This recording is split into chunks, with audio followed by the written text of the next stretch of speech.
परमार्थ तत्व के अंतर्गत श्री अरविंद ने अदिति, माता व आद्याशक्ति इन तीनों का विशद वर्णन किया है।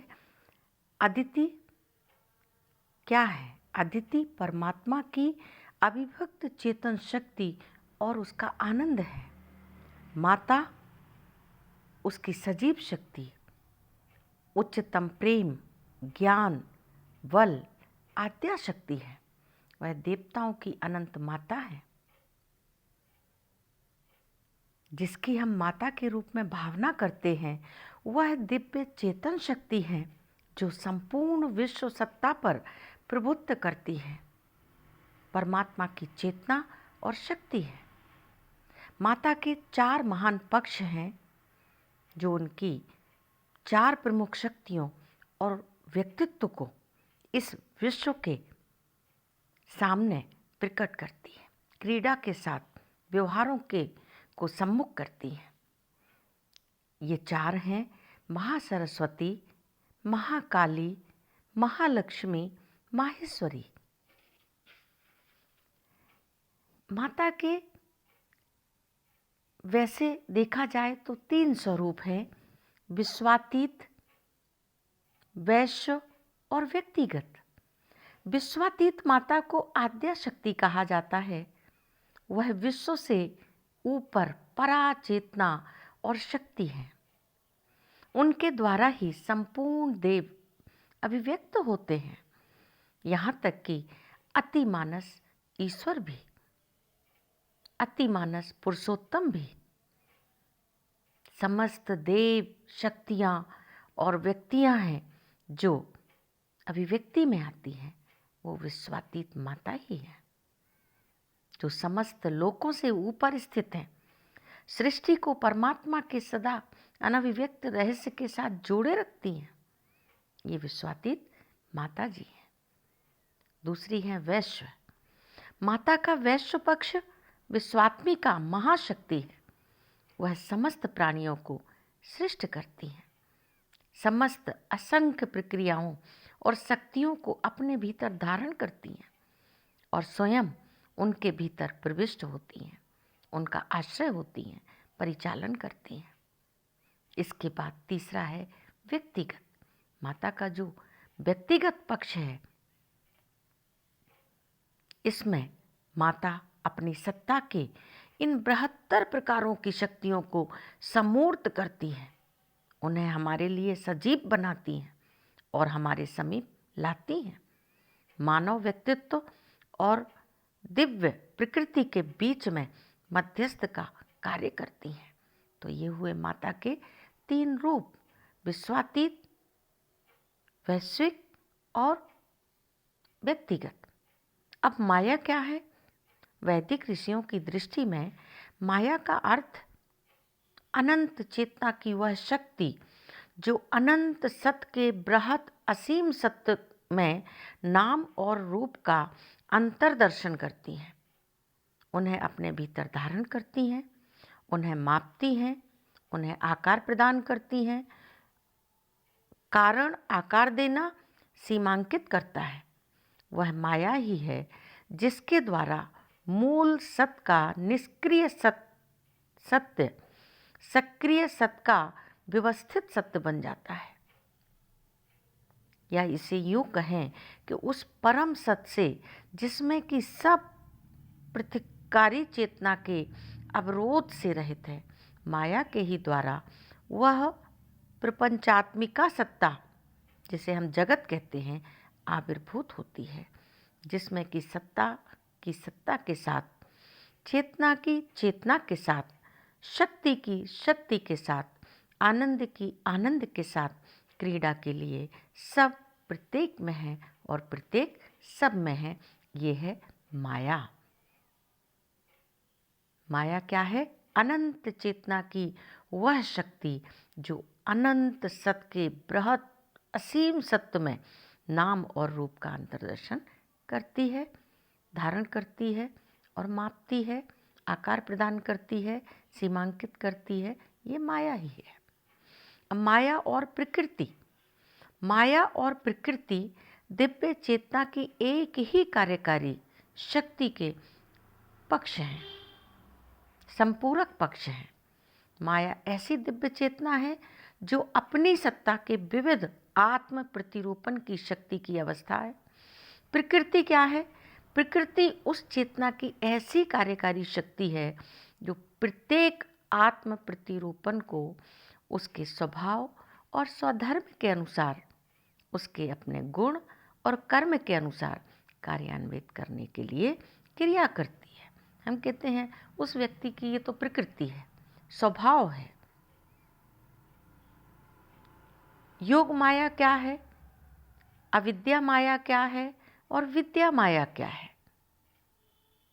श्री अरविंद जी कहते हैं कि साधारण जन्म में ईश्वर योग माया का उपयोग निम्न चेतना से अपने आप को आच्छादित करने और छिपाने के लिए करता है। इस प्रकार वह हमारे लिए अज्ञान का कारण अविद्या माया बन जाती है, जिसे हम योग माया क्या है? अविद्या माया। परंतु जिस समय हमारी चेतना ईश्वर की ओर प्रवृत्त होती है तो यही योग माया हमें आत्मज्ञान के रूप में सहयोग करती है। आत्मज्ञान प्रकट किया जाता है इसी योग माया के द्वारा। तब वह ज्ञान का साधन रूप विद्या माया होती है। जिस समय मनुष्य दिव्य जन्म को प्राप्त करता है तो वह इस प्रकार से क्रिया करती है कि जो कर्म साधारणतया अज्ञान में किए जाते हैं उन्हें वह नियंत्रित करती हैं, प्रकाशित करती हैं, प्रेरित करती हैं। तो ये हुआ योग माया, अविद्या माया और विद्या माया का स्वरूप। अब अरविंद जी कहते हैं भ्रमात्मिका माया भी है। भ्रमात्मिका माया क्या है? वैसे देखा जाए तो माया अपने स्वरूप में भ्रम रूपणी नहीं है।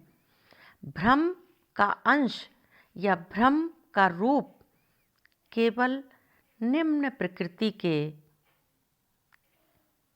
त्रिगुणमयी माया के अज्ञान के द्वारा प्रविष्ट होता है। 3 गुणों वाली जो प्रकृति है, अपरा प्रकृति, पदार्थों के संबंध में हमारे मनों में मिथ्या भावना उत्पन्न करती है, उन्हें निकृष्ट स्वभाव प्रदान करती है। वह माया है, भ्रम की शक्ति है। हमें इसी भ्रम से मुक्ति चाहिए। भ्रमात्मिका माया क्या करती है? हमारे ज्ञान को मोह से आवृत्त कर देती है, मिथ्या मूल्यों का सृजन करती है, हमें अहंकार, मन, इंद्रिय, शरीर, सीमित बुद्धि में आच्छादित कर देती है और हमसे हमारी सत्ता के उच्चतम सत्य को छिपा देती है। ये भ्रमात्मिका माया हमसे हमारे दिव्य स्वरूप को, हमारे अनंत और अविनाशी आत्मा को छिपा देती है। जो साधक, तपस्वी, ज्ञानी रहते हैं वह इस भ्रमात्मिका माया को समझते हैं। अब प्रकृति क्या है? 2 प्रकार की है, परा और अपरा, आत्मरूपिणी और जगत रूपिणी। परा प्रकृति सच्चिदानंद की दिव्य प्रकृति है। इसमें अति मन की अभिव्यक्ति कारिणी शक्ति रहती है। वह सर्वदा भगवान को जानती है। अज्ञान और अज्ञान से उत्पन्न जो परिणाम है उनसे मुक्त रहती है। परा प्रकृति क्या है? आत्मरूपिणी है, सच्चिदानंद की दिव्य प्रकृति है। परा प्रकृति स्वयंभू सत्पुरुष की अनंत काल रहित चेतन शक्ति है, जिससे विश्व के समस्त भूत चराचर प्रकट होते हैं और काल रहित से काल में आते हैं। भगवान की परा प्रकृति विश्व सत्ता का यथार्थ उपादान है और उसकी मूलभूत सृष्टि, शक्ति तथा कार्यकारी ऊर्जा है। अपरा प्रकृति क्या है? अपरा प्रकृति अज्ञ प्रकृति है, इसका केवल उद्भव और उसकी अंधकारमयी छाया है। अपरा प्रकृति, इसको अज्ञानमयी प्रकृति भी कहते हैं। मन, प्राण और जड़ तत्व की प्रकृति है ये, जो चेतना में भगवान से अलग हो गई है। सांख्य शास्त्र के अनुसार ये जो प्रपंचात्मिका अपरा प्रकृति अष्टविध है। अष्टविध के लिए जैसे पृथ्वी, जल, अग्नि, वायु, आकाश, ये 5 भूत हैं। पंचभूत जिन्हें कहते हैं, ज्ञानेंद्रियों और कर्मेंद्रियों के साथ बनी हुई है। मन, अहंकार और बुद्धि की ये रमी रहती है। तो इस तरह से 2 प्रकृतियां हैं, परा प्रकृति, अपरा प्रकृति। अपरा प्रकृति प्रपंचात्मिका है और अष्टविध है। हमारी जो ज्ञानेंद्रियां हैं और मन, अहंकार, बुद्धि है, इसमें यह बनी है। आज यही। ओम शिव।